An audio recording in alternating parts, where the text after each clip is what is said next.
Space, the final frontier. My name is Captain Foley, and these are my adventures.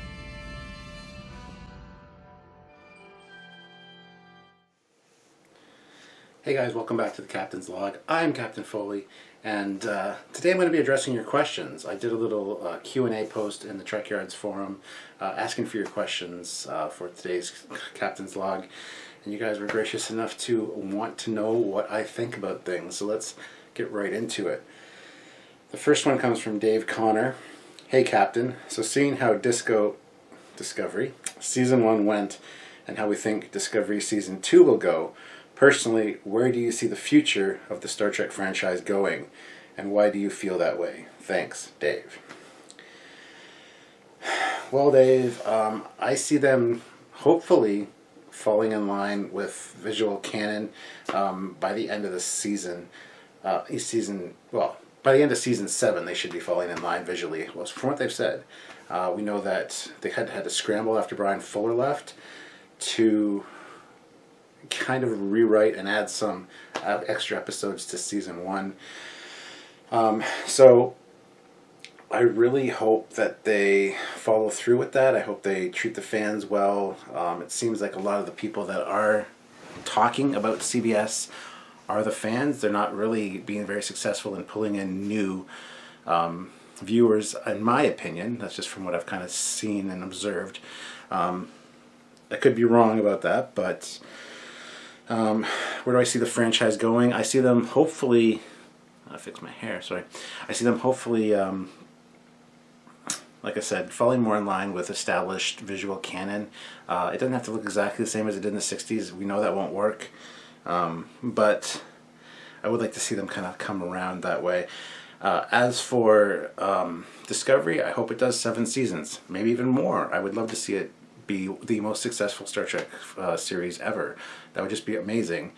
Whether it will be is yet to be seen, but we will definitely have to wait around and see what happens with that. So that's kind of where I stand on that.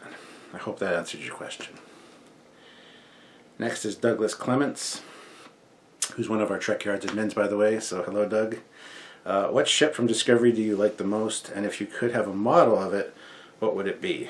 So far, the ship I like most from Discovery is the reimagined Enterprise that we saw in the last episode of Discovery.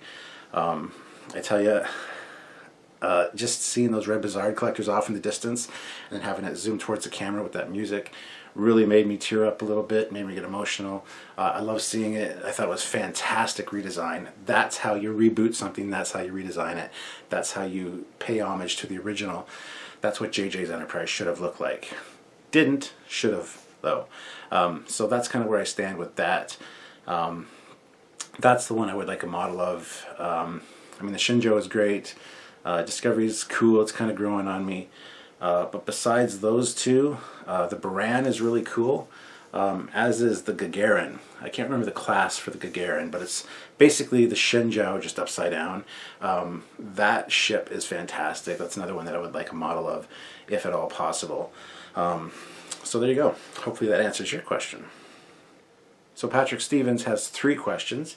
Question 1. What is the one era of design you want to see a USS Foley version of, or in? We are working on a refit version, which is going to be the coolest. The motion picture era for ship design is one of my favorites by far. So looking forward to that. Other than that, I would love to see kind of like a First Contact version of the USS Foley would be cool, kind of with like sovereign nacelles.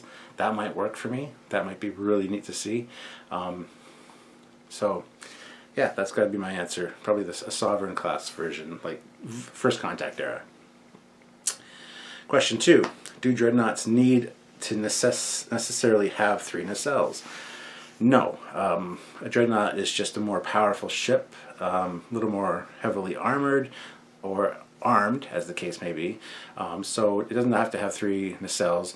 4 nacelled ships, I would say, like the Constellation, should have really been a dreadnought. It's not. It is listed as a heavy cruiser. But I would think any ship that has more than 2 nacelles could be considered a dreadnought class, as long as it has kind of beefed up power. reserves and additional weapons, I think, would be the requirement for making it a dreadnought. So yeah, I really love the 3 nacelle design. I think it really works. Franz Joseph really had a great idea with that. I know a lot of people poo-poo on that whole 3 nacelle design. I don't get that. I really love it. I think it's fantastic. And as you guys know, it is one of my favorites. So that's where we stand with that. Question 3. What will light our darkest hour? Well, definitely the Matrix of Leadership will light our darkest hour. Either that or someone that really cares about Star Trek getting a hold of the franchise. J.J. Abrams should have never got the reins of Star Trek ever, in my opinion. He was never a fan of Star Trek. That's not somebody you hand the reins of your franchise to. So that was a big mistake. So J.J. is the darkness. I don't know. We need somebody to step up and light our darkest hour. Rob Burnett would be fantastic, I think, for doing that. He's a dedicated Star Trek fan. If you haven't seen his movie Free Enterprise, I suggest checking it out.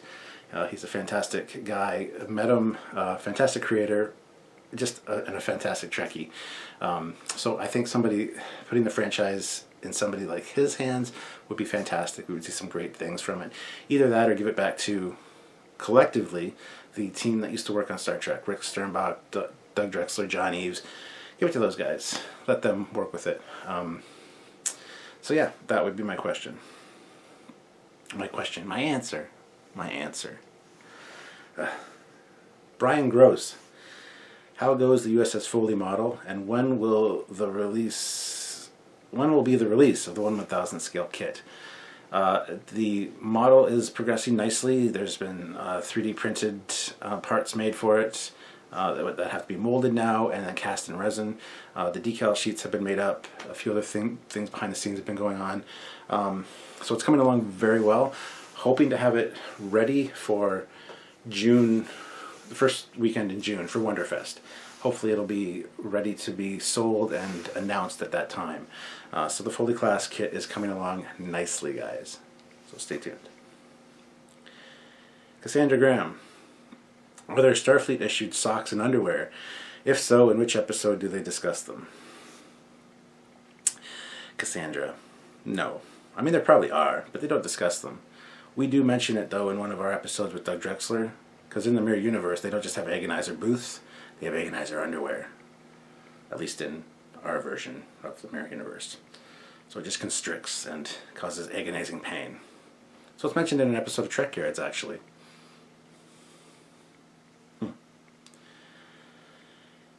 Mark Soleri, in a general sense, what is your favorite non-Starfleet design aesthetic? I would have to say the Klingons, the D7, the Katinga. The D7's always been a mean-looking Predator type of ship to me. I really find it an incredible design. They poo-pooed on it a little bit in the Discovery era, and they say there's a D7. It doesn't look like a D7. Hopefully that gets rectified. That's one of the biggest things about Discovery that I want to see fixed, is the Klingon ship aesthetic. Even if they don't fix how the Klingons themselves look, fix the ships at least, in my opinion. I understand that they're going for a more alien look. They do look very alien in their design, but really, guys, don't mess with the classics. So yeah, Klingons and then probably the Romulans. Romulans have some cool ship designs as well. So, Carlo Albanese, do you think that Discovery is in the Enterprise timeline if First Contact changed the Prime timeline, and that's why things are so different? Would be nice to hear your thoughts on this now Discovery is out. I do think that Discovery is in the Enterprise timeline, mainly because they reference Archer. They reference the events of him going to Kronos. So that is a thing that's established. And I do, for the record, I do think that the Prime timeline does not include Archer's Enterprise. At least the TOS Prime timeline, the original Prime timeline, doesn't include that. I think that was shoehorned in again. Don't go prequel, please. So that's one thing that bothers me.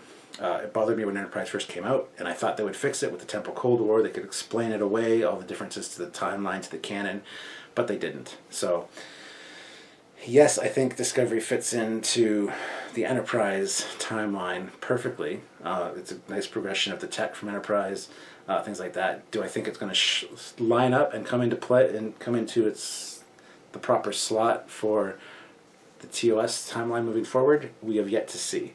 I highly doubt it with the things I've heard that the producers have said about whether we'll see the interior of the Enterprise, how it'll have to be redesigned because they can't make it look like it did in the 60s. They just have to up this. I get that. So I don't think that it's going to fall in line that way. Stephen John Hills asks, do you think Starfleet should stay a purely exploration and scientific organization with defense capabilities, or do you think after recent conflicts and losses during the Dominion War, should Starfleet have a dedicated military fleet with no scientific or exploration directives? I really think they should stay an exploration and scientific fleet with the ability to be offensive or defensive should the need arise. I don't think having just purely militaristic vessels is the way to go for Starfleet. The Defiant, even the Defiant has sensors and probes and things like that. It can still do scientific and exploratory missions. That's the way to go for Starfleet. Just beef up your weapon systems a little bit. Make the ships a little tougher with a blade of hull armor or regenerative shielding and things like that, but still have to be an exploration force. They want to get back to exploring. I think that's Gene's original vision. That's definitely the positive outlook for the future. Not always at conflict with somebody, but being able to just expand our knowledge. I think that's probably the way to go. Brandon Brooks, if you had the ability to create your dream series, set it in any era or any ship or station, what would it be? Honestly, I think going post-Voyager or post-Star Trek Nemesis, something after those events would what I'd want to see, because you could do so much. You have such an opportunity to expand and grow, and put it on a dreadnought, put it on a Federation class ship, like a 3 nacelle ship. Even if you go TOS, which would be another option that I would love to do, but redo TOS properly, looking TOS just a little bit modified and a little bit updated for modern audiences, just slightly, but still have that original look and colors and things like that. Totally doable, but set it on a dreadnought class ship that's a fleet control ship or something, and again have a conflict maybe with the Gorn or the Tholian. Tholian's kind of off on one of the borders of the Federation, so not so much exploratory, but more of at the heart of the conflict, kind of directing fleets and things like that. That would be really cool to see, in my opinion. Or even a space station on the frontier in TOS time would be cool too. Deep Space Nine, that's one of the reasons it's my favorite series, because that was an interesting way to approach that series, having that frontier feel and vibe with the station. But I mean, the Vanguard series of books, the Vanguard Station, those books are fantastic. I highly recommend them. If you haven't read the Vanguard series, read that. That's a TOS era station, and some really cool stuff that happens, so I would say that for sure. Thane D. Imperio. What ships of any race would you like to see next in Discovery, and would you be worried about the visual redesign? I think I remember you were okay and liked the Enterprise we got, but I don't think you liked the Klingon designs as a whole. Side question, I had a chance to see all of your review videos, but as a whole series, where do you rank Discovery? Okay, so in regards to the first question, I would really like to see perhaps Gorn or Tholian ships coming up. We can't really see Romulan. As they said, Romulan's kind of a dirty word in the writer's room right now. They can't use it. They shouldn't be using it. Even ships maybe like the Kzinti, the Lyrans, the Hydrons, the Interstellar Concordium, the Andromedans, anything from Starfleet Battles, any of those races would be cool to see. I know that the Gorn are probably not likely at this point in time as well, because Arena was basically our first foray into the Gorn. Tholians, same thing. That's a tough one. I would like to see something new, though. I would really love to see the Romulans in the Discovery era. Whether they'll do that, I don't know. But and the side question, where would I rank Discovery as a series? I can't. It's only been one season, so I don't consider that a series, really. I don't know, because just as I said, Deep Space Nine is my favorite, followed closely by TOS, and then probably TNG, Voyager. Voyager and Enterprise are kind of on the same tier for me. Discovery, right now it's its own thing. It's its own side column somewhere. I have to see how it unfolds as a series before I can actually place it in my series ranking, to be perfectly honest. Stephen James Lewis, question: did the crew of Voyager ever transmit the data concerning quantum slipstream to Starfleet, or did they stupidly withhold information on such valuable propulsion drive technology until they got home? I would assume they transmitted it. That's one of the jobs of a ship, is to disseminate information to your command. So I assume that would be part of a data packet or a, upload or whatever to Starfleet Command, and then Starfleet Command gets to do with it as they please, either apply it to mainstream fleet deployment or whether to specialize and have it go to Section 31 or whatever they need to do. So I would think that they transmitted it to Starfleet. Question 2. Why was the isokinetic cannon never installed by the Voyager crew? Don't know. It's a good question. Maybe it wasn't compatible with their systems. I don't know.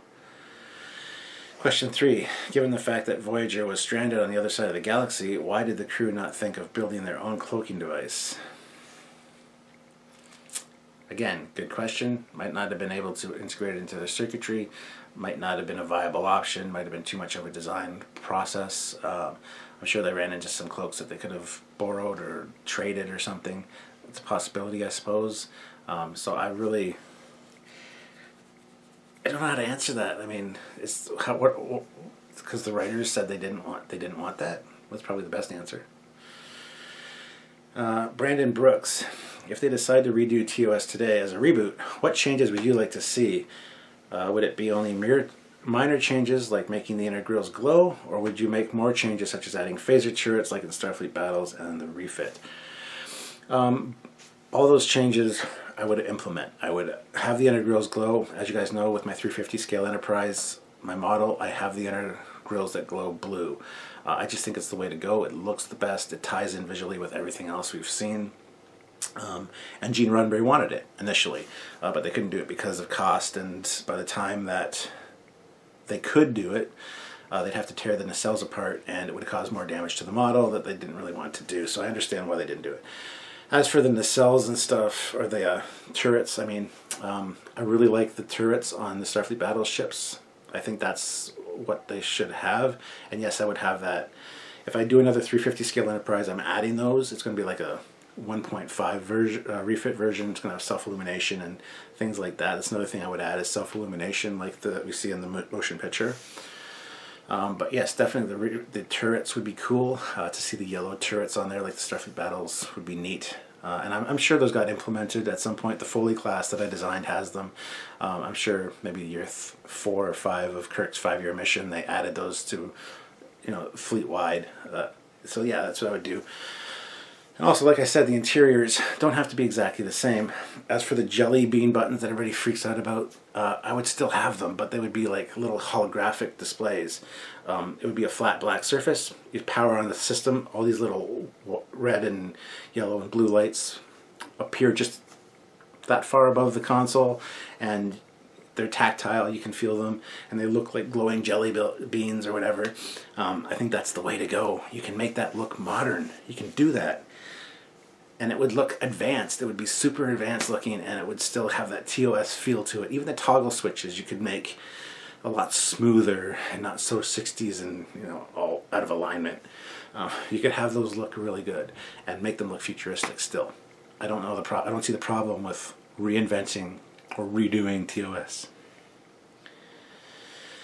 Randy Simmons, Stuart Foley, 2 things. 1, what do you think ultimately the uniforms on Enterprise personnel would look like on Season 2 of Discovery?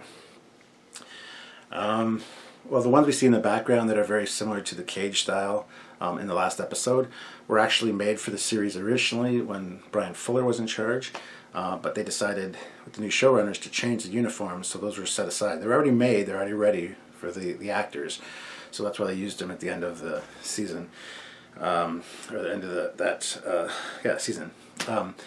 I would like to see them go towards more of the cage style. I mean, the Discovery ones look nice, don't get me wrong, but again, if it would have been set after Star Trek Nemesis, that would have been fine. We could have accepted those changes. Yeah, I would like to see them more in line with the cage stuff. So, and question 2, what do you believe the difference in the bridge on the Enterprise will be, assuming we get to see the bridge? They're going to have a damn window.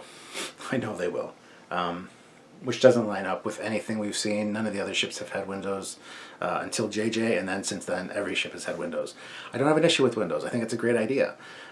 Just that we've never seen it before, so there's no window. It's as simple as that. I will be doing a captain's log on is there a window? Because there's not. But I will do the pros and cons of both arguments at some point. So stay tuned for that, guys. Other than that, we're going to see the same kind of changes. We're going to see the same kind of bridge style as Discovery, unfortunately. It's going to be bigger. It's not going to be the primary colors. It's going to be darker. Again, you can go darker and still have it look good. But keep the size the same. Keep things like that the same. So, yeah. Aaron Kohler, could you go into thoughts about what you think all the movies after Generations was a dream of Picard's? So there's this theory that after Generations, all of the movies, First Contact, Insurrection, Nemesis, they are all Picard's dreams, or Picard from In the Nexus is living these experiences in the Nexus. And it makes sense if you look at it from, in First Contact, he was the hero, he saved humankind, and, he saved the whole planet. And then we go to Insurrection, and he meets a beautiful woman, and he has this idealistic experience where he can slow down time and live in the moment and feel younger, kind of find the fountain of youth, and things like that. And then Nemesis, he meets himself. Who hasn't wanted to meet a version of themselves, a younger version? People can tell your younger self, you're an idiot. I have more seasoning than you. I know what I'm talking about. You should listen to me. So, yeah. I think it's a great theory that it is in fact him living out experiences inside the Nexus. I think that's a great thing. Even a dream works for me. And if you look at it, they're very Picard-centric, all those movies. Most of the movies from the original series are Kirk-centric, I guess. Especially Star Trek V. But at least they're more of an ensemble piece. But if you look at the tropes and the plots of those specific movies, the TNG ones, you really get a sense of Picard is living some kind of dream. So, yeah, it's an interesting thought. Randy Bentley says, what is your earliest sci-fi memory? No idea. I have a shitty memory of my past, of my childhood. I just know I've always had it in my life. My brothers always dressed up in Starfleet uniforms and played Star Trek. My brother Steve had a huge mural on one wall of his bedroom that was just TOS ships. That's probably one of my earliest memories, is that huge mural of TOS ships. And unfortunately, there's no picture of it existing. An artist came one day and there was a picture of some of them painting it that I remember seeing as a kid. I don't know where that picture is now. I've asked my brother Steve, he doesn't know where it is. I would love to get a picture of it to show you guys, but it was a beautiful mural. It had a TOS Enterprise with some kind of like force field or a tractor beam coming out of the bottom of it, and it had a Romulan ship. I believe it had a Klingon ship. That's why I want to see a picture of it again so I can refresh my memory. But that would be my earliest memory, I think, is the mural. But I've always been around sci-fi, especially Star Trek. Star Trek's always been in my life. It's a very important player in this player's life. You know what I'm saying? So, another one from Douglas Clements, Trekyards admin. Okay, not really a Trek question, but I know you like trains. So if you go on any train, what would it be and why?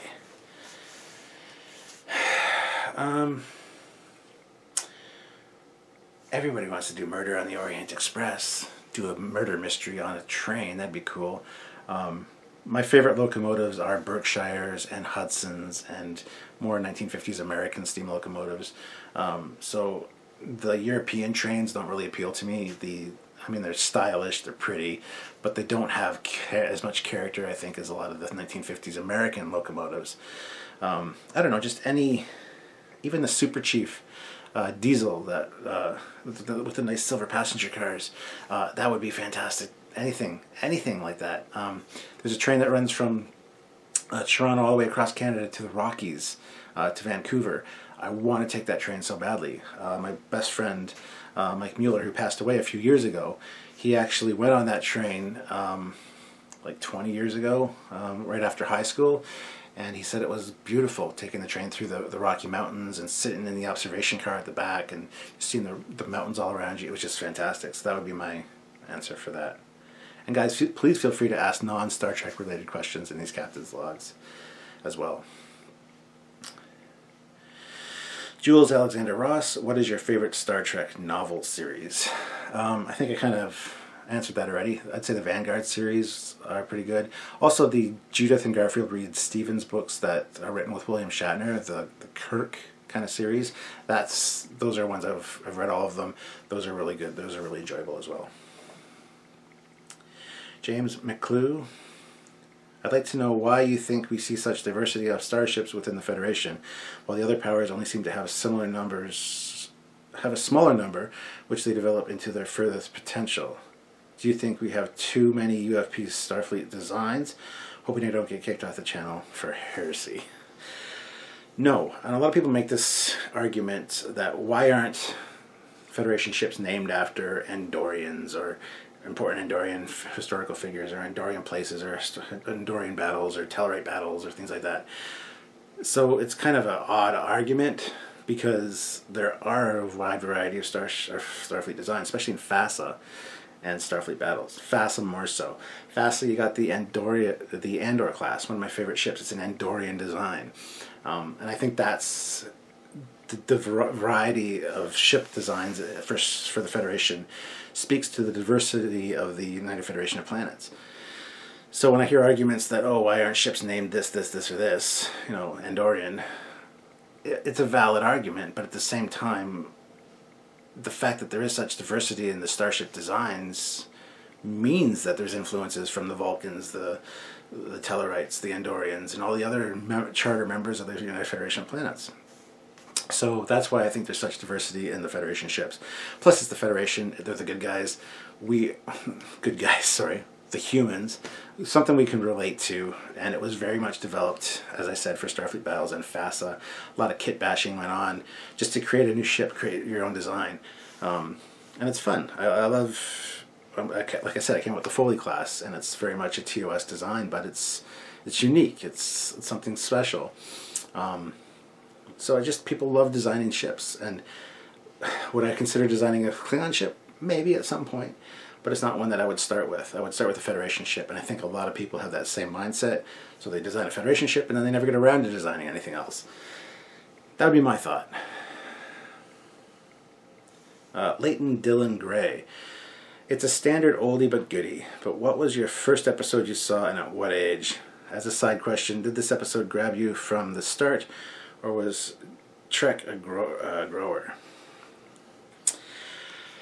Well, like I said, I don't remember. I watched so much Star Trek and stuff growing up, and Trek was not a grower. Trek was just always in my life. Trek's always been a part of my life. It's just something that's always been there. It's something I can rely on, something I can count on, something that's, you know, it's always there.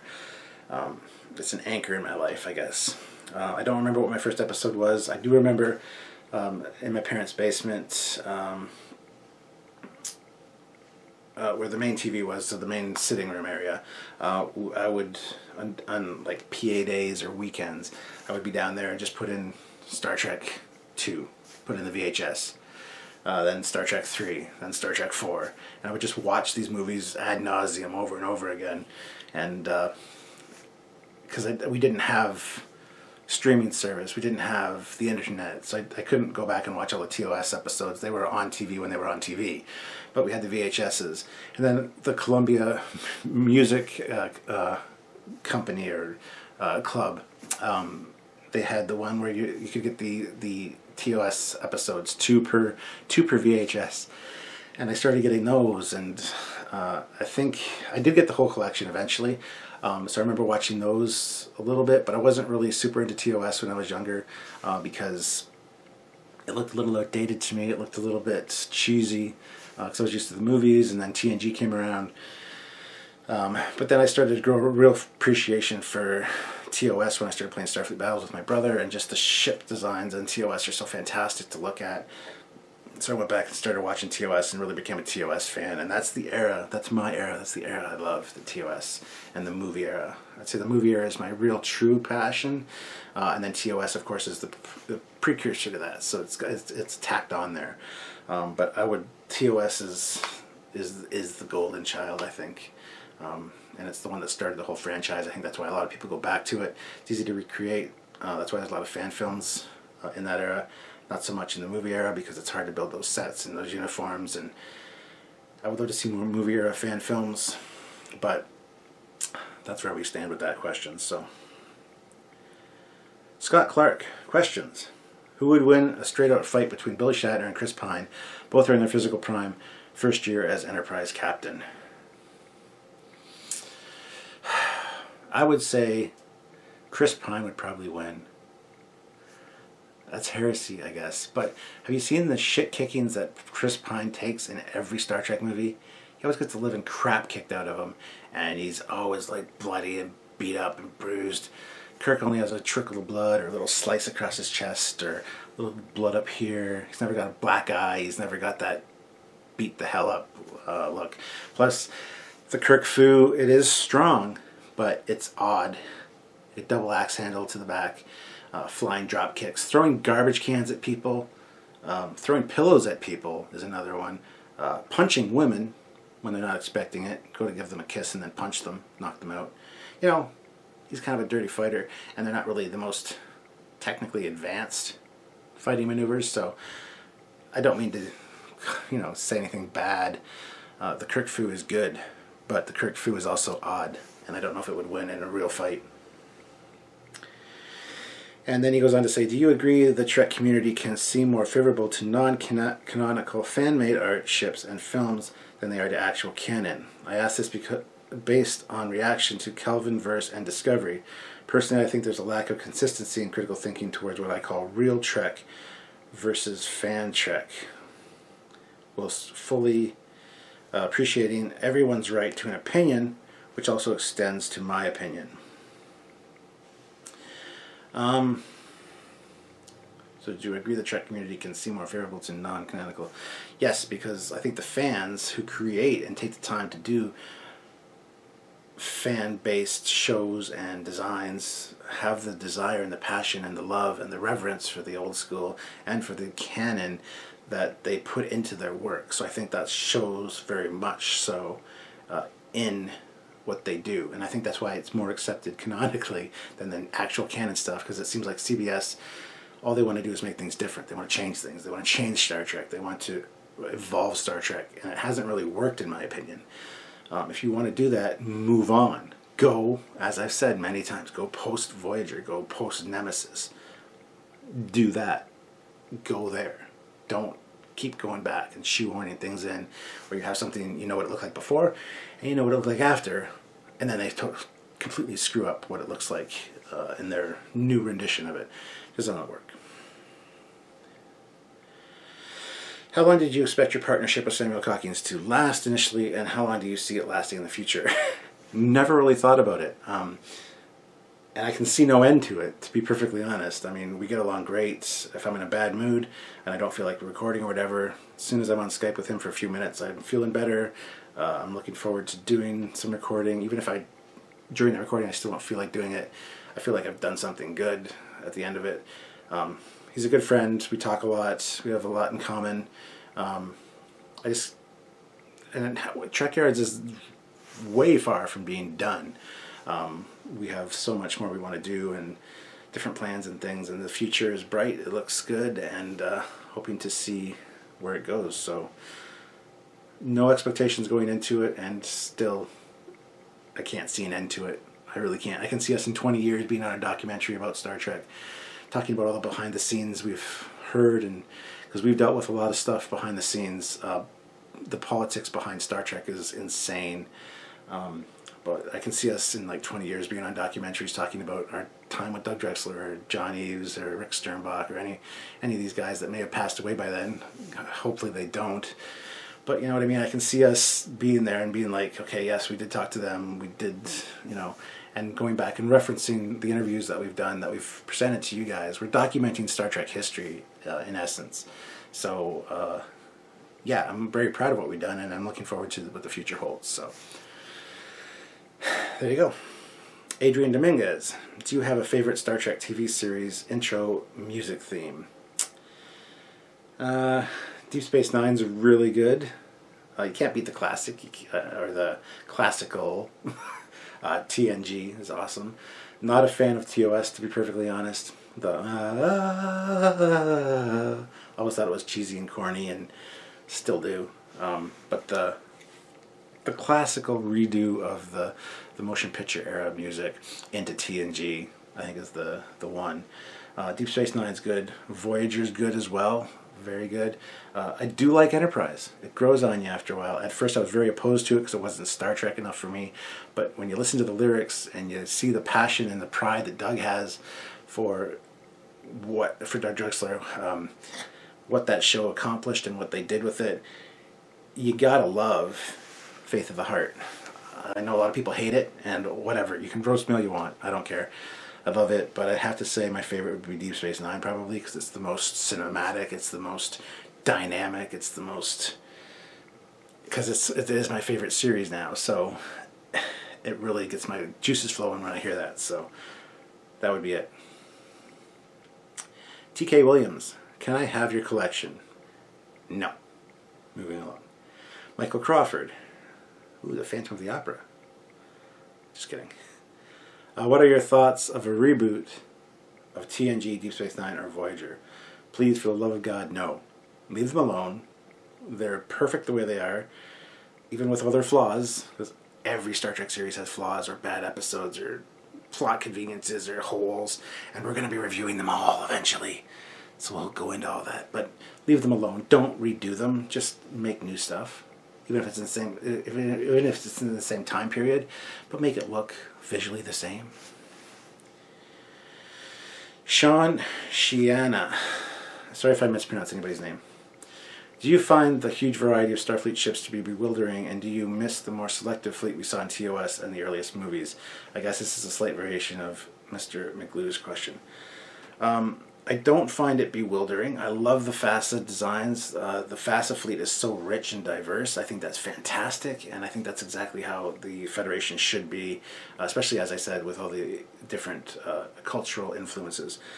The TOS fleet we saw was only the Constitution-class ships. Even in the Ultimate Computer, when there was fighting more ships, it was just Constitution-class.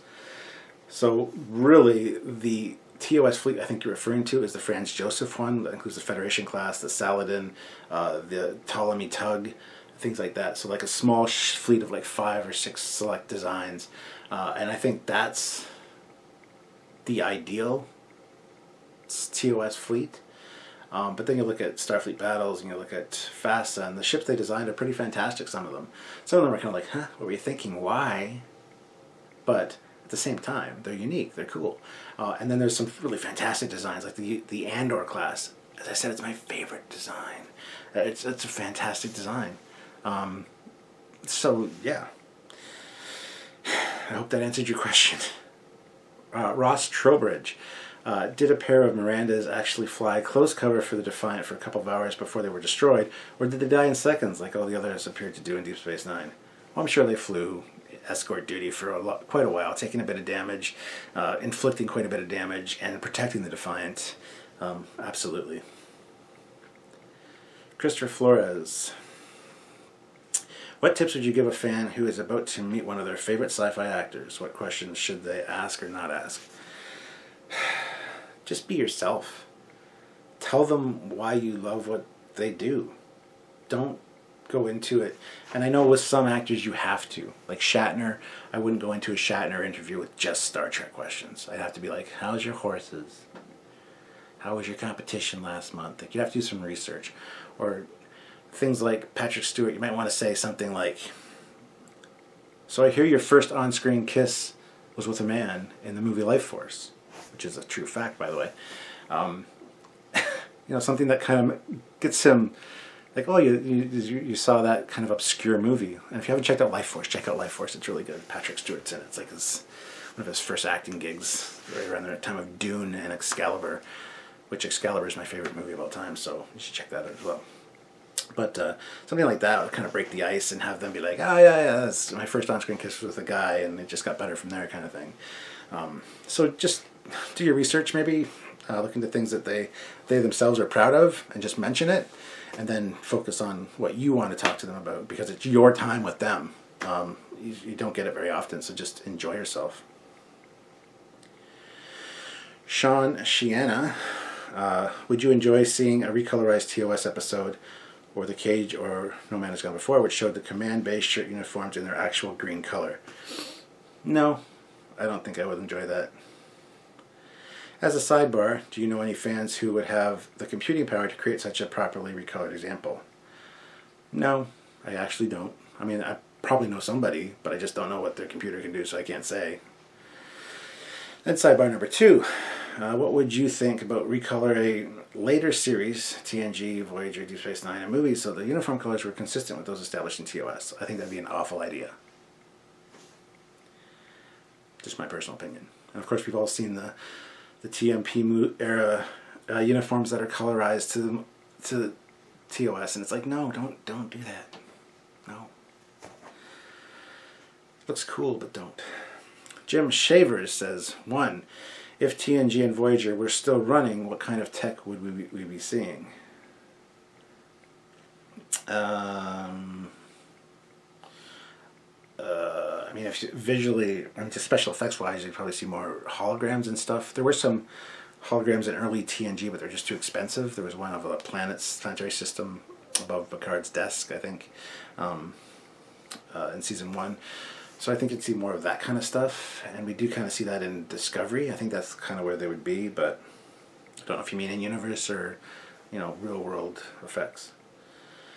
And then 2, what direction do you think Trek's heading in as far as continuity goes? I have no idea. I just hope that they fulfill their promise and fill that void between Enterprise and TOS and have it line up visually with TOS at the end of it. That's all I care about. Brandon Brooks says, if you could change one event in Star Trek timeline, example, the destruction of the Enterprise D, what would you change and why?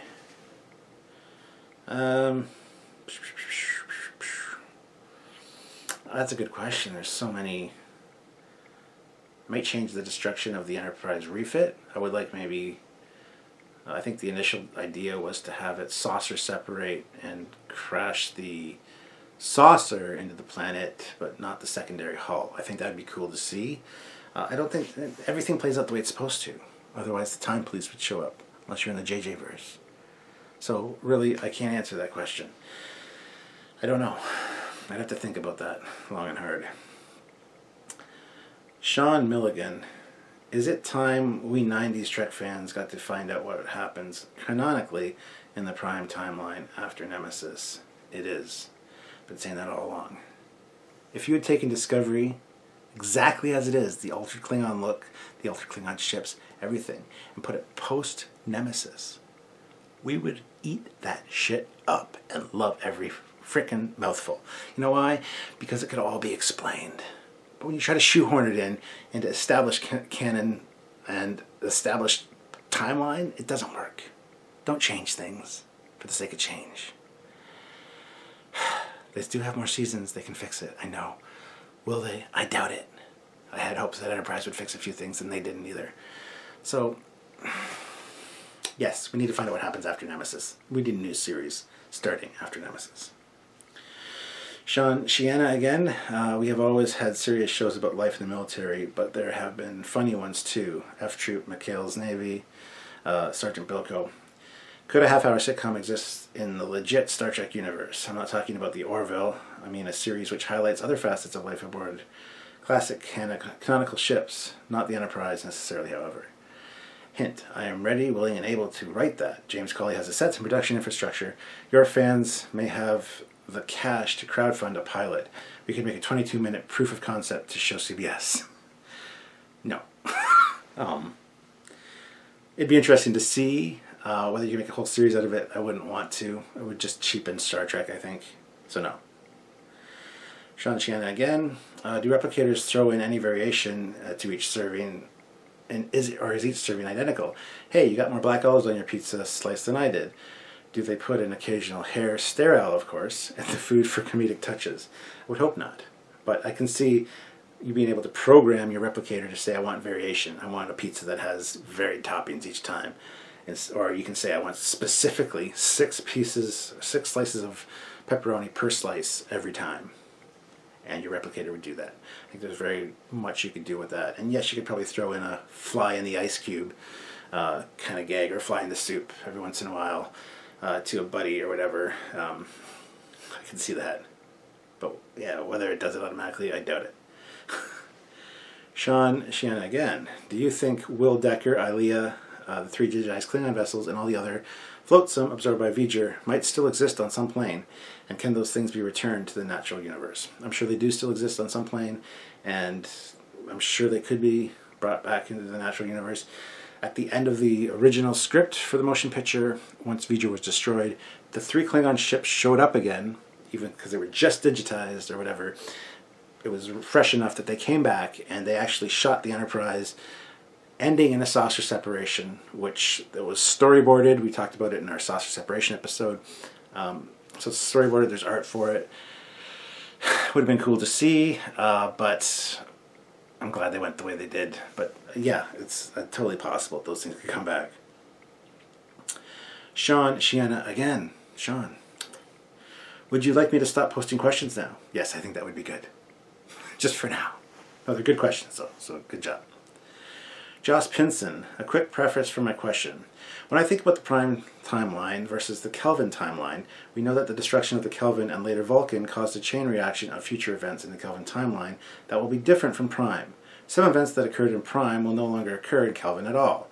Some events that occurred in Prime would be unaffected by the changes and should in theory still happen in the Kelvin timeline. My question, what are some Prime events that for sure can no longer happen in Kelvin, and what are some Prime events that should still happen in Kelvin as they were unaffected by the changes in the timeline? I think the biggest things that would remain unaffected, the arrival of the whale probe would be unaffected. I think obviously Khan and the whole space seed thing would be affected for sure. There's so many, I can't even get into them all. But there's some things that would just be so outside the realm of a timeline change that they would still occur. And I think the whale probe is a prime example of that. So would V'ger. V'ger would be a prime example of that as well. So yeah, that's a very detailed and complicated question, and you can go for hours just talking about what is affected and what isn't. So next question, Jim Yeager. Why do you think there is such a huge divide among Star Trek fans? Love of the franchise and entitlement, and the millennial attitude that what came before isn't important, it's what's coming next that's the next big thing. I think overall it's just passion. is the answer. The fans that are so against Discovery are just passionate for the old Trek. The fans that are so pro-Discovery are so passionate for any Trek on TV or new Trek or changes, and they hate the TOS because, you know, it looks awful and they can't get into it. You know, it's not their Star Trek. It's just passion, and it's misdirected passion in a lot of cases. And because of the internet and the society we live in, a faceless person behind a computer screen can say whatever they want and get away with it, and it's a shame. And so yeah, in brief, the answer is passion. Ron Phillips. Hello, Captain Foley. How did you become a captain? Who made this man a captain, might I ask? Did I sleep through some sort of an armed forces swearing-in ceremony or something? Set the scene for us fans. Describe your first encounter with Blappy. Alright, first question. How did you become a captain? I became a captain because when I met my wife Sylvia, she always called me Captain. What do you want to do tonight, Captain? Where are we going, Captain? What are we doing tonight? Whatever. It's always Captain, Captain. So Captain became a little pet nickname. And then when I started my YouTube channel where I was doing model building and, you know, movie reviews and stuff, I just went with Captain Foley because it just sounded good, and you always want to be a captain in Star Trek, you know. So I just started with Captain Foley, and it just stuck. More shit from the bogus captain. Now, set the scene for us. Describe your first encounter with Blappy. Blappy is a good friend of mine. He's also a resin model caster. He's into a few other things right now. He's kind of closing down his resin business. But first time I met him was when I joined the IPMS London group, which is the International Model Plastic Model Society. So it was just after Wonderfest that I joined. I hadn't been to Wonderfest, and I heard this guy talking about how he met John Eves there, and he, you know, whatever, he had met so-and-so and talked to so-and-so, and I started talking to this guy, and we became best friends. I mean, we look alike. People think we're brothers. We just have so much in common. He's like my best friend now. So yeah, I first met him at a meeting, and I just hearing about John Eves, and like, you know John Eves? Oh my God. And now, a few years later, I know more people in the industry than he does. And I'm close friends with these people, where some of them are just acquaintances to him. So it was a very interesting first encounter, and it really changed my life. So thank you, Blappy. And yeah, like I said, best friend. John Talley, will you ever cover fan designs like the dedication class? We cover a lot of fan designs. We sometimes have fan appreciation months on Mission Briefing, where we take fan designs and look at them for our mission briefings on Wednesday. And of course, any fan is welcome to get a commission from us where we do a full episode on their ship and get the 3D model made and stuff. So yeah, absolutely, we look at fan designs. Ron Phillips, instead of the Klingons, what alien do you believe would better fit in with the ship and uniform design they used in Discovery? I vote for the Gorn. I do too. The Gorn or the Lyrans or something like that would be cool. The Klingon ships do look very alien. Like, it could be the Gorn, it could be anything. So yeah, I think that would be better. Even the costumes. When we first saw the costumes, the Klingon costumes, we did a video on them, and one of the first things I said was, maybe it's a Gorn costume, maybe it's something, because it looks reptilian almost. So yeah. Peter Quinn. Do you think we will journey to the stars in ships similar to what we see in sci-fi? Of course we will, at some point. We have to.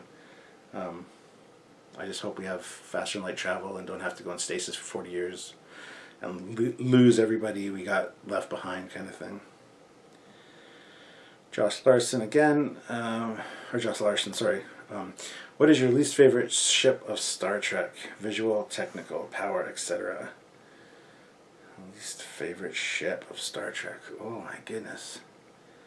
I hate the Excelsior with a passion. That would be up there. The retro Bird of Prey, the one from Enterprise, that John Eves designed, I hate that. John Eves knows that too, I told him. Yeah, I don't know, it's probably a few. What is your least favorite Star Trek game and why? I don't know if you mean board game or video game. I like them all for different reasons. I think one of the worst ones would probably have to be Starship Creator, where you got to kind of create your own starship, but it was very cut and paste, and then the missions were just stupid, like text-based stuff. That would probably be it. It's not really a game, though. I don't know. I love all the games. Star Trek Legacy, not Star Trek Legacy, Star Trek Encounters for the PlayStation 2 was kind of not great. So, Joshua Pasella, what's your headcanon explaining the changes between the Bird of Prey, the Bridge of the Bird of Prey between Star Trek 3 and 4? We've talked about this a few times. The real reason is because it was destroyed. It was left outside and got water damaged in the rainstorm. But, and we do mention this in the Bird of Prey episode as well. It could be that it was brought more in line by the Vulcans, more of setup, reconfiguring the ship to be more comfortable for the humans to fly back to Earth, which is stupid because they were there for months and a Federation ship should have picked them up. But anyway, so they could have reconfigured it because it was more of a Federation setup with the captain's chair and the helm in front and the communications and stuff behind. But that became the standard Klingon Bird of Prey bridge after that. That kind of look, that kind of general setup. So canonically, that's how we explain it. Just the Vulcans wanted to make some changes. Scott Rakos asks, any plans to get some of the writers and our producers of Discovery on the show to discuss things such as the reboot, retcon question, etc.? I bet you guys would love to pick their brains and get all the info you can. There are plans for the future. We've kind of been in touch with a few people behind the scenes. But right now there's a severe gag order from CBS. They can't talk about anything, which is understandable. They're all under NDA, so they can't really say anything. So there's no point getting anybody on the show right now. But yes, in the future, absolutely. Once the gag order's been lifted and they can talk about things openly, for sure, we would definitely get some people on. Then Jack Elminger says, what kind of questions do you want to hear from us? I'm asking so I can restrain myself from being inappropriate.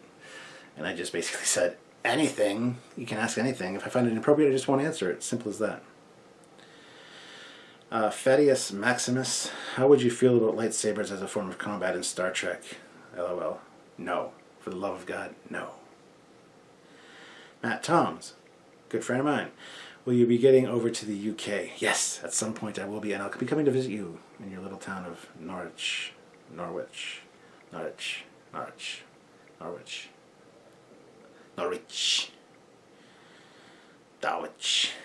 It's from Enemy Mine, in case you guys didn't know.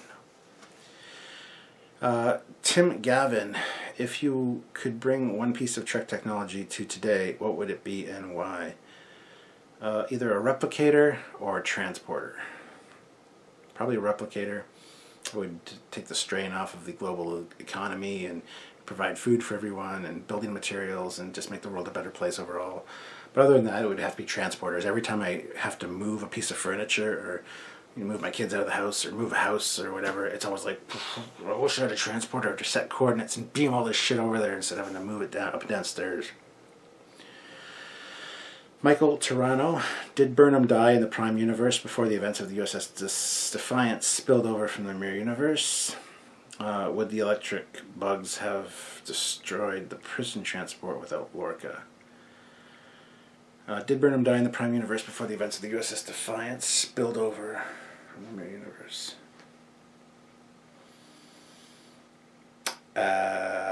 Possibly. I don't know. We'd have to wait and find out. Would the electric bugs have destroyed the prison transport without Lorca? That's a good question, too. Probably.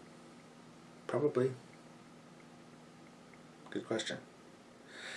Peter Clark, your opinion of The Last Jedi. Rogue One was by far the better film. Last Jedi, first time, hold on, how does this go? First time loved it, second time hated it, third time loved it, haven't watched it a fourth time. It's got a lot of great aspects and a lot of things I don't like, I don't agree with, but a lot of great stuff in it that I do like, so yeah. Jamal Tyler, if you could change only one thing in Discovery, would you fix the Klingons or the uniforms visual style on the Starfleet ships? I would fix the Klingons. The Klingons need to look like Klingons. The uniforms can be explained away as a fad of the time. You know, the replicators were pumping out bell bottoms or something, I don't know. But the Klingons looking that different, it's just, that's what I would change. Christopher Pico, the old-ass retro gamer, asks, fries or chips? They're definitely fries. Despite what Peter Quinn says. Crisps or chips? They're not crisps, they're chips. And they're not chips, they're fries.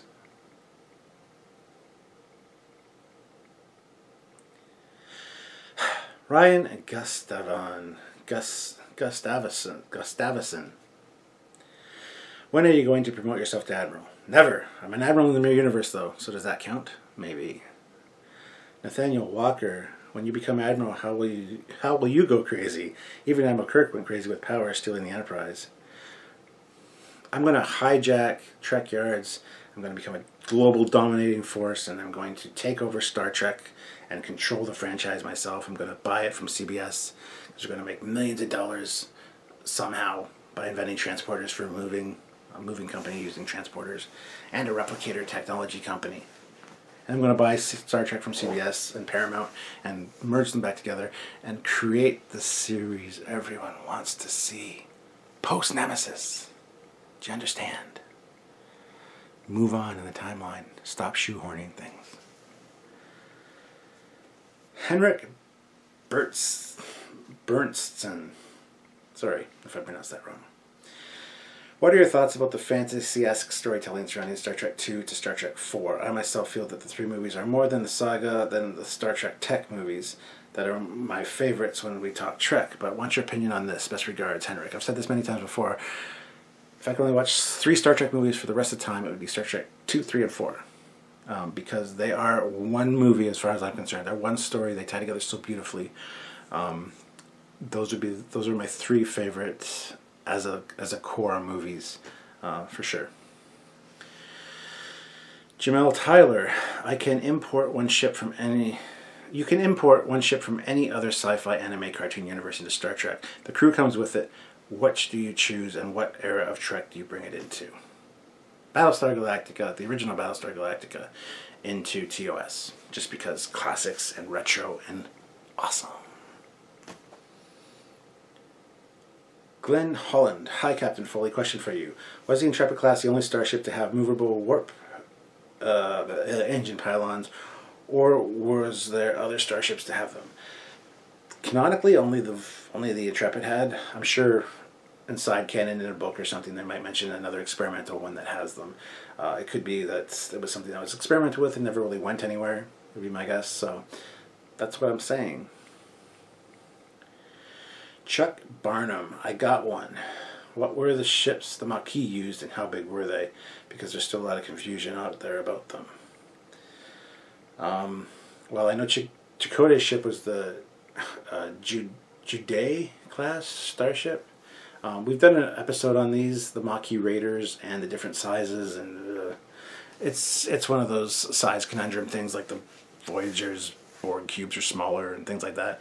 It's just visually, for on-screen and special effects purposes, a huge mess up. So it's the Maquis Raider, and we've done an episode on it. Check it out. We talk about the size differences in there. Plus, there's a lot of great conversation on this feed about that. So yeah. Julian Brazo. Captain, do you think honestly that a clear view screen on the Enterprise would have been really useful in the Wrath of Khan? No, because the distances you're talking about, you wouldn't see anything. You'd just see a little speck. Although in the Wrath of Khan, the Reliant basically almost hits the saucer of the. And it might be sort of helpful in the nebula, maybe. No, I don't think so. It's a dumb idea.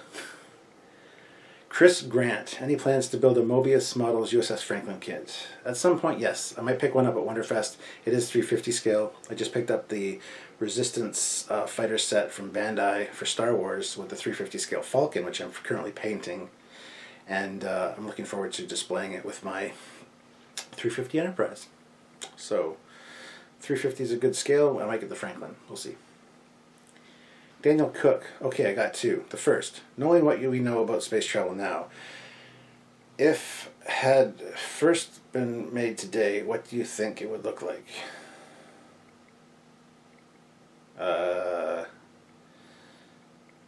don't know. Falcon Heavy. There you go. Second, have you ever thought about having fans and watchers of Trekyards join in the vidcasts analyzing designs? It's come up in conversation a few times. We wanted to kind of do like Google Hangouts or something, but to record that is shitty quality. I would love to do a Google Hangouts with a bunch of fans and just chat. Samuel usually doesn't have the time for that kind of thing, so I don't know if that'll happen, but something to consider for sure. Jared Thoreau. If you could put your own crew together using anyone in Trek Canyon, who would they be and what ship would you take command of? Adam Leal says, I was suggesting something like this way back when they were looking for ideas to shoot when they were driving out around on their Mission Canada. I think it warrants a full episode on its own with Samuel in the style of their top 10 videos that they don't really do anymore. People want the top 10s back, and I agree. I love the top 10s. But Samuel says they're hard to edit. There's just a lot to take it. Like, for the amount of views we get compared to how long it takes to make the episode, it's not really worth it. So I'll try to get top 10s back. At least one or two special top 10s. We'll see. As for the team, we've kind of did do that discussion. I don't know. I'd have to really think about that, and it would have its own dedicated episode. And this one's really, really long, guys, because I had 124 questions, and it's over an hour. So I'm going to move on, if that's okay. Martin Barraro, have either of you ever been invited as a guest star for either a fan film or Trek TV show movie? Is there any Trek or fan films you would not want to be part of? If so, and why? Well, we love all fan films. Samuel will be helping direct and do some visuals for one in the summer, which we might be going down to wherever it is. It's kind of top secret. But yeah, we haven't really been. I'd love to do a cameo guest appearance on a fan film. I think that'd be cool. But as a lot of people have stated before, there's a lot of people more deserving than us. So I totally buy that, and I understand that. So I don't want to step on anybody's toes or cause a big huffle. A lot of people are like, somebody made a petition for Samuel and I to have a walk-on background role on Discovery, just as like as Truman number 53 or whatever. And some people threw their arms up and got in a whole huff saying there's much more people, much more qualified, much more, done more for the Trek community than these two dipshits. Blah blah blah blah blah. And I don't want that kind of thing. Like if we get invited, cool. If not, I understand why. But yeah, I would love to. As for which ones we'd want to work with and not work with, that's a loaded question. We love you. We love everybody, and we want to get along with everybody. So, yeah. Although, if they do any more Star Trek Continues in the movie era, Vic, just saying. Justin Banner, how do you think the evolution of starship design would have changed if what became the Daedalus concept shape was chosen instead of the Connie Enterprise's concept shape? We'd have ships with balls instead of, or spheres. Get your head out of the gutter. We'd have spheres instead of saucers. So we'd have an Enterprise D with a huge, maybe oval-shaped primary saucer or primary section. Yeah, it would be odd. I like the saucer idea, but going back to Enterprise, they should have maintained the Daedalus class. Doug Drexler, Michael Kuda, they pushed for it. They wanted the Daedalus class, but no, the producers wanted something that the fans would recognize, or non-Star Trek fans would recognize. So they needed saucer and tuna cells. Hence, the NX-01 was born. Charles Kelly, Captain, you probably have addressed this, and I have certainly missed the address. What prompted you to start Trekyards? Talked about this many times.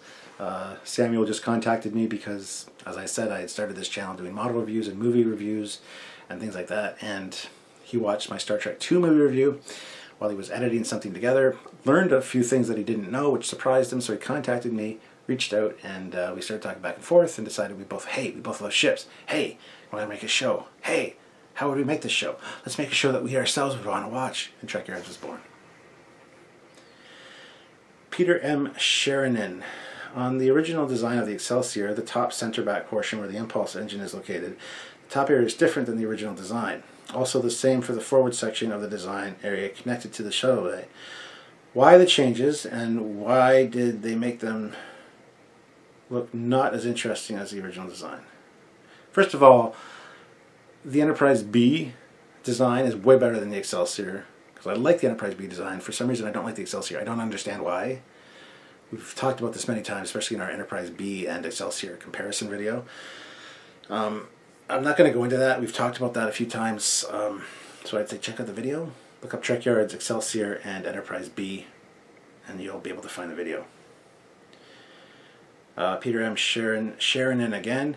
How much space do you think the saucer section of the Enterprise J takes up? For example, how many miles around do you think it is? Also, the interior volume of the saucer section was supposedly is only 19 decks high? Question mark.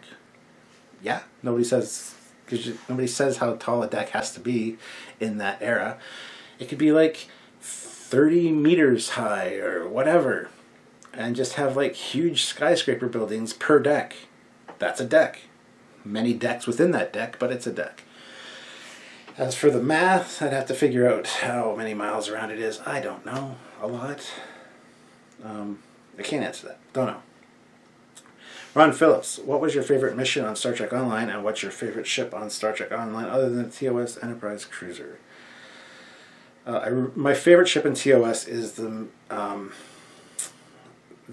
Manticore class. Manticore. Or the Chimera class, but the Manticore is a better version of it. So the Manticore is my favorite Star Trek Online ship. My favorite mission, I have no idea.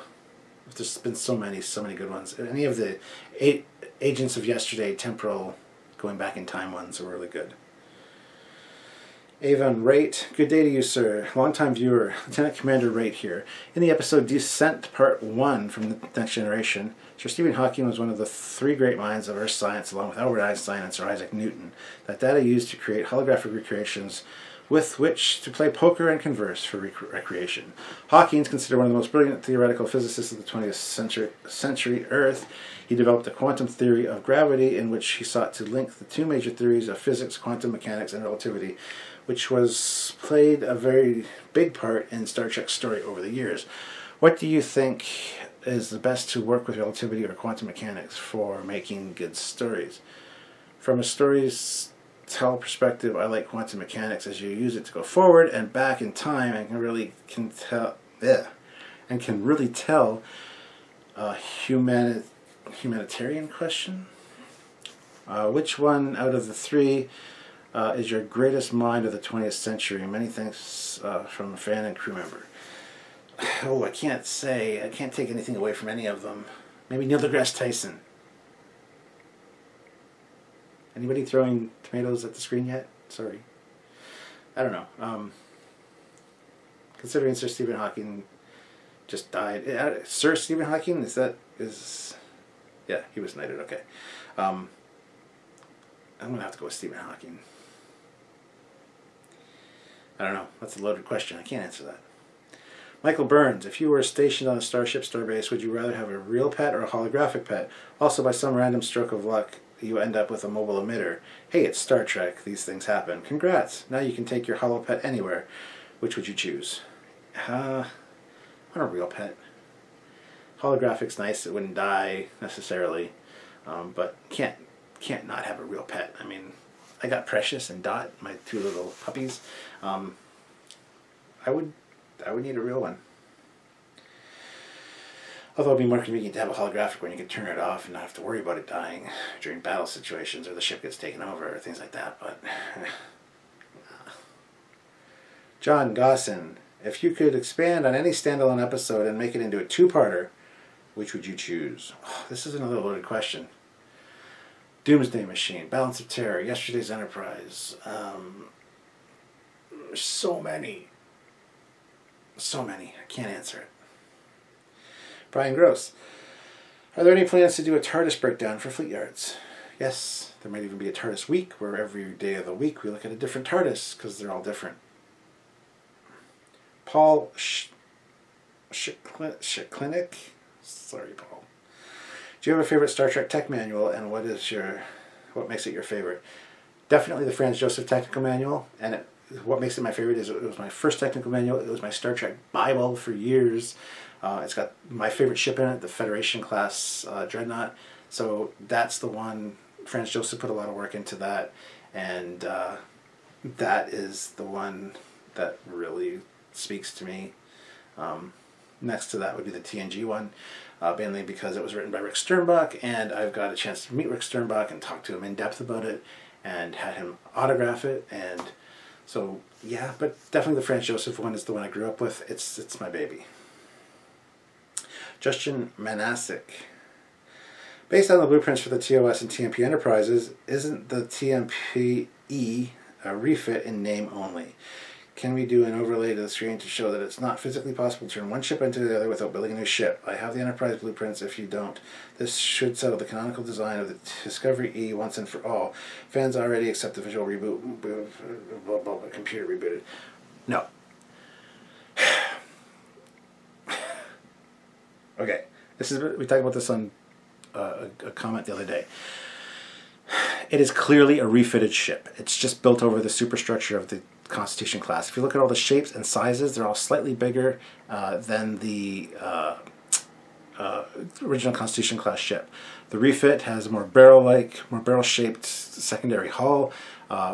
It's added bulk to the superstructure of the TOS Enterprise. A lot of the internals have been ripped out completely. Some of the, like as I said, the engineering and the struts where the pylons go in are brand new strut design, brand new nacelle design. So the struts and nacelles are brand new, regardless. Where they're placed is different because the internal structure of engineering was changed. So they're set further forward on the secondary hull. But if you look at the ships and you do overlay them, it's the same ship. I don't care what anybody says. Even the internals. If you look at how wide the corridors are in TOS, they're wide corridors. When you go to the motion picture, they're much smaller. You know why? Because they built on what was existing there before. So if you add internal structures into the ship, you make the corridors go from big TOS ones to smaller refit style ones. So you can see the refit aspect, both interior and exterior. And no, the Discovery Enterprise cannot be a wartime ship done for the war that was 9 months. That's just bullshit, lazy writing if they do that, because it's visually not the same ship. It's definitely visually a rebooted universe. It's a rebooted timeline. It's a visual reboot. Just say that, but no, they said it's a prime timeline, so no, that Enterprise just doesn't fit. End of discussion. Done. Andy Thompson. Could Voyager have just gone to the Gamma Quadrant and gone through the Banjo-Ran wormhole to get home? I mean, they could. I thought the same thing, but it's when you look at the map, it's about the same distance from where they entered the Delta Quadrant to that wormhole as it is to get home, so it wouldn't have really mattered. Plus, there's no guarantees. Michael Evan, do you personally think prequels are a bad idea because of how much has changed in the last 50 years? 100% yes. Leave it alone. If you go back and visit it, pay it homage, as they did in Enterprise with In the Mirror Darkly, and Deep Space Nine, Trial and Tribulations, make it look like it did, because it's a period piece. That's what it looked like, whether you like to think so or not. Even if it was made in the 60s, who cares? It's still the 60s version of the future, which fits in the timeline where it is, so it's a period piece. So every time they visit that timeline, it should look like that. So yes, by all means, move on. Go past Nemesis if you want to start something new. Don't shoehorn things into the timeline. Said that all along. Kara Zorel Caradizio. Why did CBS think the need to give us Star Trek Discovery? LOL, thinking of Ice Pirates. They want to do something new. They wanted to create something new, and like I said, it would have fit perfectly. Everything they did if it was just post-Nemesis. Sean Milligan, why do you think the creators of Trek believe that writing a prequel within an established universe and timeline is less of a canon headache than a sequel? That literally makes no sense. With a sequel, your hands are only tied by past events. With a prequel, you're tied by past and future of the story you want to tell. 100% agree with you, man. 100% agree with you. Faisal Haku, if you could have a new ship-based Star Trek series with one of the characters from a previous series now as the captain, who would you choose? It can be any recurring cast member from TOS, Discovery, Deep Space Nine, etc., but not someone who's already seen as a captain or admiral. I would want to see number one from the Cage have her own ship and be captain of it. Simple answer. Tim Akpolku. Hey Captain Foley, can you please teach on how to make your own starship and if a computer program out there to use? There's lots of computer programs out there to use. Blender's one of them. I don't know any of them because I don't do 3D modeling or 3D design. I just drew my Foley class up on paper, a few different views of it, and then had somebody draw it out for me more professionally, and then had that 3D modeled into the ship. So just draw the shapes you like, draw the orthographic views, the top, the side, and the front are the most important ones. You can extrapolate from there, and then you're good to go. Jonathan Camps. Is there any interest in you, Sam, and others involved in Trekyards to start writing up ideas for a new Star Trek series, specifically Enterprise C era or the gap between Star Trek 6 and Enterprise C, perhaps? I know you and Sam discussed the empty span of time as being neglected. Keep up the good work. Yeah, that's like the Lost era. There's no plans for us to do that. That would be cool, but we have kind of speculated on it in 1 or 2 episodes where we kind of filled in the events after Star Trek 6. It's wide open for someone to create a series in there. Even if CBS didn't want to go to post Nemesis, they should have filled in that missing time period. It would have been fine. It would have been much easier to explain away some things too in that era. So yeah, I totally agree. Somebody should do it. Scott Filgo. There has often been much talk about what constitutes the design of a proper Federation starship, yet over the decades on TV and film we have seen a few deviations from the saucer, secondary hull, tuna cell design paradigm, such as Sisko's Defiant, Picard's Stargazer, Esteban's Grissom, and of course Lorca's Discovery. Could you guys at Trekyards create a sequence delineating all the canonical design archetypes seen so far? Have you already done this? Maybe just list the paradigmic archetypes in your response if the list is short enough. Thanks. This is the last question, guys. That would be great to do a show about that. I think me and Samuel will do that at some point. We have done a evolution of the NX era designs, kind of like timeline of when the designs came about. So it's something that we've kind of done, but I think the different design ideas would be good. So that's something we may consider. So thank you very much. Anyway, guys, that's it for this Captain's Log. It's been a long one, but a good one. Hopefully I answered a lot of your questions. I will be doing more of these in the future, so stay tuned, guys, for more. Hopefully the answers were to your liking and to your satisfaction. I've done the best I could, and hopefully you guys enjoyed it. So until next time, guys, don't forget to subscribe to the channel, like other videos, and watch other videos, and just enjoy Trekyards and Captain Foley as a whole. So until next time, guys, I'm Captain Foley, signing off. Onward and upward.